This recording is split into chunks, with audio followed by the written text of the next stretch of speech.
You asked for it, and here it is, folks. A pro analysis on Atlanta Reign's Dafran. Love him or hate him, there is no question he is the most flashiest player in the Overwatch League, both in gameplay and personality. As a further testament to his fame, he is also the #1 selling jersey in the Overwatch League, further cementing his position as the most popular player. Does his skill justify his fame? In this video, I analyze a few of his clips to answer this question.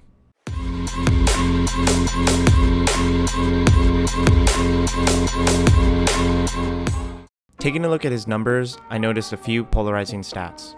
He is definitely a fragger, being in the higher tier in terms of damage, final blows, and eliminations, but at the same time, he is also towards the upper end in the amount of deaths. What this says to me is that he plays an aggressive playstyle that is rewarded in eliminations, but probably dies a bit more than usual because of it. Looking at this clip, you see him showcase his aggressive playstyle, using bubbles to push up on the enemy team, even without his Rein.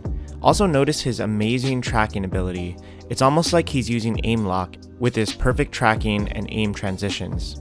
This allows him to build his grav quickly and leads to huge frags and damage for his team.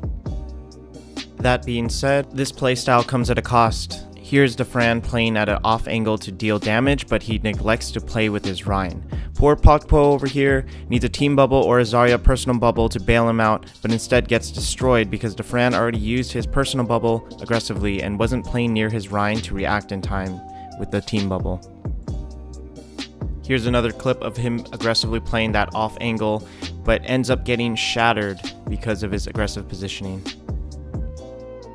In the match against the Chengdu Hunters, he uses his personal bubble a little too aggressively for getting energy instead of saving it for the actual battle.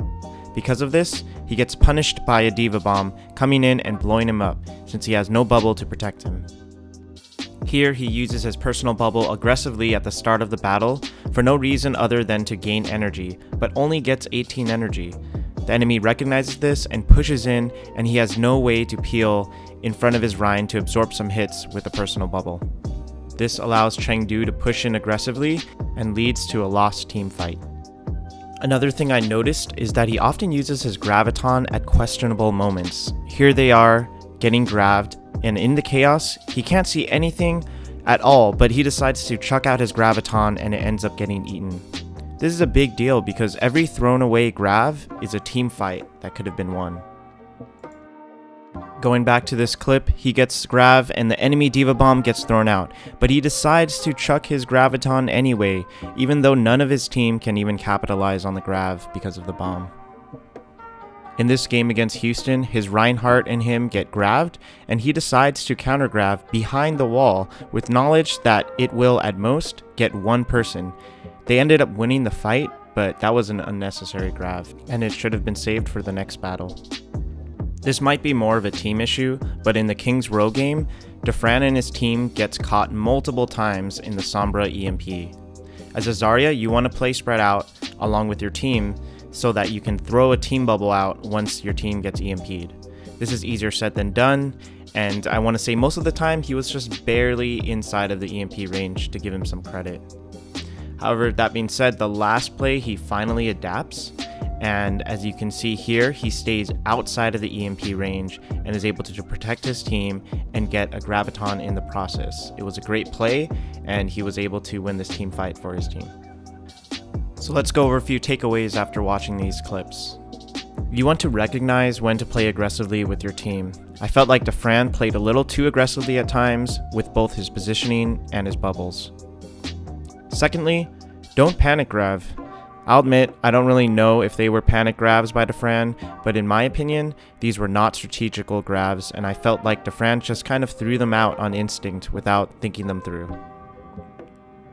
Lastly, against an enemy Sombra, do your best to keep track of her EMP. Once you have a feeling she has it, make sure you spread out to reduce the effectiveness of the EMP, especially if you have an ultimate.